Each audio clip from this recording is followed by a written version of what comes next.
Tech Cocktail Conversations, candid insights from startup founders, entrepreneurs, and thought leaders from around the globe.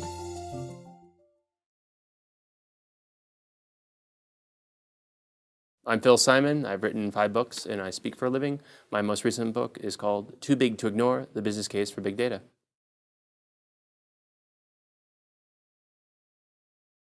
I usually reach out to people on social networks. I did that for my 3rd book, The New Small, and to some extent for my 5th book. With my 4th book, The Age of the Platform, how Amazon, Apple, Facebook, and Google have redefined business, I knew from the minute that I conceived of the book that it had to be those. So I really didn't want to reach out to others for that one.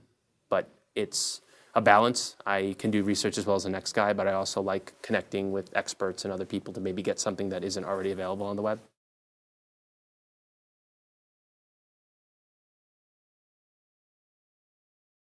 I've written 2 books that I don't want to say indict, but aren't exactly terribly flattering of large corporations. In fact, in my 3rd book, The New Small, the general premise is that it's better to be small because you can get a lot done without being encumbered by politics and bureaucracy and culture. So there are good big companies. It's not binary, but it would be very difficult for me to work for a very large organization and not want to pull my hair out, which is very difficult to do.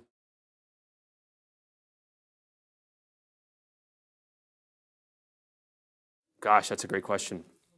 I'm a big believer that you can embrace platform thinking without being Amazon, Apple, Facebook, and Google. I actually wrote that book because I had adopted a lot of this platform thinking. In other words, I entered adjacent lines of business. I did 10 years of IT consulting, and if I didn't write my first book, I would have needed to see a shrink. I enjoyed writing, so I wrote a few more books. Once you write, it's really not that far of a jump to start speaking, right? Once you speak and you've written books, then maybe you start to do a publishing company. So that's kind of one of my side projects. So I had entered these adjacent lines of business the same way that Amazon, for instance, doesn't just sell books or CDs or movies. It's creating its own content, right? It's getting into hardware, selling Kindles. It sells compute power through Amazon Web Services. So they jump into things as they make sense, and they're not afraid of taking risk. With regard to big data, there are absolutely small entrepreneurial startups, and I found out about many of them in the book. Because of open data, because of open source technology, it is very inexpensive for a startup to get going. Back in the dot-com boom, you really needed about $100 million to be a player.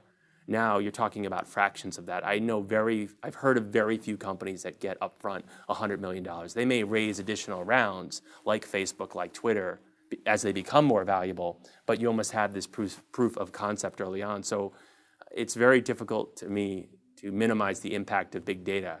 Even if it's just an exit strategy, you may be the next Google, you probably won't. I mean, Google just dropped $1.1 billion on Waze. Something tells me the guys in Israel are pretty happy about that. So it may be a really sort of niche technology with regard to big data, but if it catches on or another company considers it valuable, many large companies like SAP, Oracle, Microsoft, SaaS are purchasing startups because they augment their current offerings. So I think, as I say in the book, big data is too big to ignore, both as a user and if you were a startup. There are a lot of them. It's a hot area.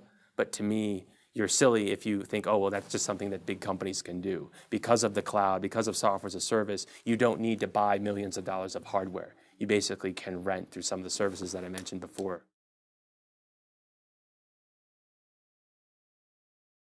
The new one is called The Visual Organization, how intelligent companies use data visualization to make better decisions. And it'll be out in early 2014.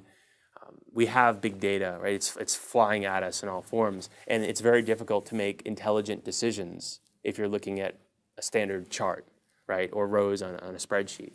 What if the data could be visualized, right? What if you could not just see some sort of static infographic? What if you could interact with it and learn from it? So that's the book in a nutshell, and I'm looking forward to researching it and learning more about it.